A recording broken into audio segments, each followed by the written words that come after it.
How do I switch from e-filing to file by mail on Credit Karma Tax? Hi everyone, this is Alana from Create, Login and Delete. Let's jump right into the video. First of all, you want to open up any web browser and head over to creditkarma.com.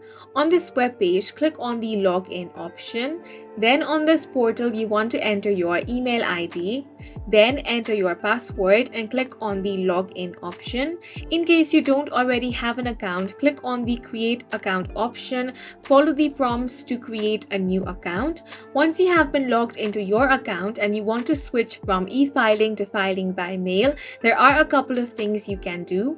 Step 1 is to navigate to the section where you are preparing to file your taxes. This is the final step before submitting your return. You want to look for the option that's going to allow you to review your filing method or select your preferred method of filing. If you have already started the e-filing process but wish to switch to filing by mail, you will have to exit the e-filing process first. For that, you want to click on the cancel button. This is usually available before you formally submit your return.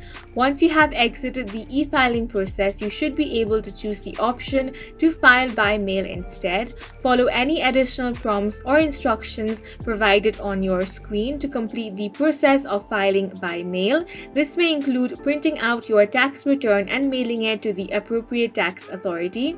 If you face any difficulty during this process, you can directly contact the customer support of Credit Karma. And that's it for this video. If you have any questions or confusions, do leave them on the comment section below. And don't forget to hit the like button and subscribe for more helpful tutorials.